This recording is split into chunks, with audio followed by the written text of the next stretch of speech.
please like and subscribe if you're watching this and you enjoy it. UFC 320 was something to be optimistic about. This was a fun show. I enjoyed it a lot. Before we get into this main card, which only had one decision on it, so a lot of great finishes. Any other things on this card you want to address? Oh, yeah, Patchy Mix. He lost a second fight in a row here in the UFC. Highly touted coming in. It was controversial, I guess you would say, but it was a close fight, and he has his second loss. So I know we talked about this before, but I thought the guy was going to be like a top 5 guy coming in, but he just does not look the same. I don't know if you can chalk it up to just UFC level talent, because he just doesn't look the same. He has no head movement. Grappling doesn't look the same. There's a guy I'm thinking of a couple years ago who had a couple wins over Michael Chandler. They had split in Bellator, and he came into UFC, right. And he just didn't work out. I just sometimes wonder, like, if they get so far in their head and they don't win, it just seems like they fall apart. Pitbull's not doing too great in his UFC thing. Chandler putting on exciting fights, but not getting very many wins. So no, Chandler. Yeah, I was looking. Somebody posted up something a couple of days ago, and they were listing all the people who came to UFC, and this didn't do very well.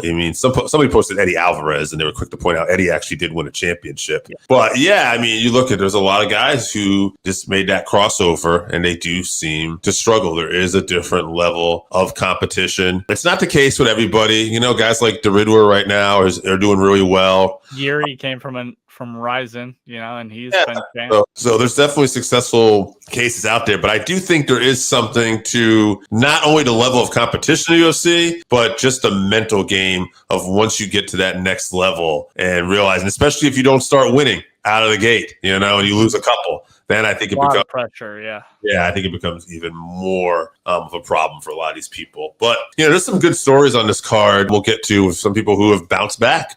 Yeah, Edmund Shabazi, and speaking of those guys, he was on the prelims, got his 3rd straight win, back in the win column. Very highly touted prospect coming up. He's been in the UFC since he was like 20, had a couple rough streaks at this point, but looking pretty good right now. So shout out to him. We're a fan of him here. But let's get into this main card here, starting off with Abusupiyan Magomedov versus Joe Pyfer.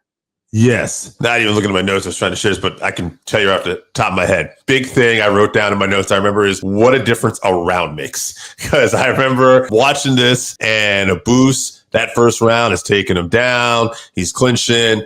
And I'm just thinking, like, oh man, he looks better than Joe Pyfer here. He just looks like he's on another level. And I'm thinking, the only thing I'm wondering is, I remember, we talked about in question Abus's cardio as well. And I thought, could it be the game plan that, they're going to try to wear him out? And sure enough, round 2 comes. Joe just starts with the bigger shots. He's the aggressor. And then before you know it, he's got him down. And oh man, what was this? Was this a face crank? Yeah. Yes, face crank. There you go. Yeah. So, awesome for Joe Pyfer.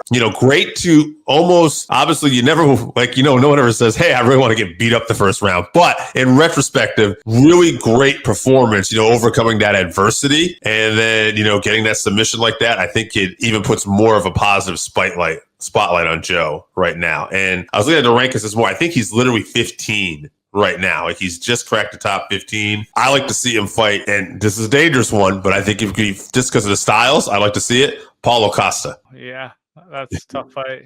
Just to see him banging, I think would be interesting, because I think Joe has a unique style, but you talk about a guy who's had a lot more big time fights than he has, And Paulo can take a shot too, so. Yes. So I just think, but you're looking at the top 15 now, and Paulo's not like super high up there. So he's going to be jumping in stiff competition sooner or later. Yeah, I wouldn't bet on Joe in any fight. I mean, he does keep winning, but you never know what you're going to get from him. Ultimately, he came out and showed some good grappling, but he had to get beat up in that first round to wake up, he said. He just wasn't feeling it or whatever. He often seems to have issues inside and outside of the cage, but he does keep winning, so good for him. He showed that he's not just a overhand right knockout guy. So if he can continue to round out his game, and use some other weapons, that'll open up a lot more for his amazing power. No doubt. To the next fight here, Josh Emmett versus Youssef Zalal. Youssef Zalal. I wanted to point this out. So this Youssef Zalal was an interesting story that I didn't realize going into this. Like I knew he was credible. It was interesting is that he had been in UFC and cut. I knew that and he came back. But since getting cut, he went on a 3-fight win streak out of the UFC. And since coming to the UFC, he has submitted Dylan Corantino, James Ernst, Jack Shore, decision win over Calvin Kattar, and now submitted Josh Emmett.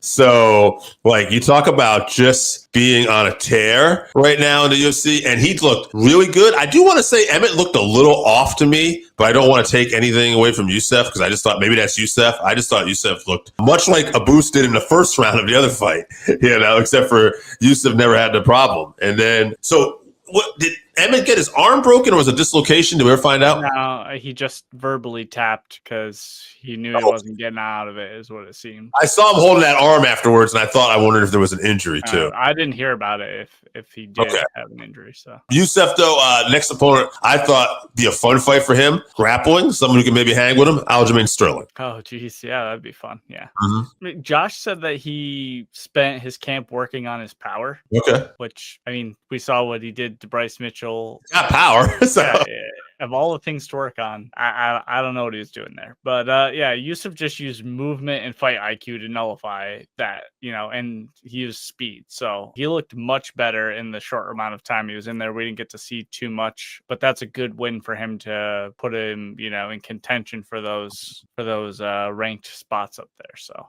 looking forward to his next fight. Yeah, for sure. I don't know if this got fight of the night, but it probably should have. Jiri Prochazka versus Khalil Rountree Jr. It was fight of the night, and also a performance of the night for Prochazka. So double bonus for this guy. Well-deserved. We'll get to it later. Pereira and Merab are obviously, the stars of, but Prochazka, he's right there, right? Like he's arguably was the star of this show. I'm watching this fight and I'm seeing Rountree, like we talked about, really looking like it's really dawned on me as I'm watching the fight, like how improved he is. And I'm seeing the striking he's putting on round 1 and 2. And I'm like, all right. I was like, this is good. Like it's a fun fight. Rountree looks like, and I was kind of rooting for Rountree originally. Like I like Prochazka, but I know he had his 2 losses to Pereira already. So I thought, see if Khalil can get in there. But man, round 3, again, what a difference a round can make, because now Prochazka just starts turning it on, and we have a dog fight in there too. Like Prochazka's really got the upper hand, but Khalil's still hitting some good shots once in a while. And I'm kind of wondering, like, is Khalil trying to bait him? No,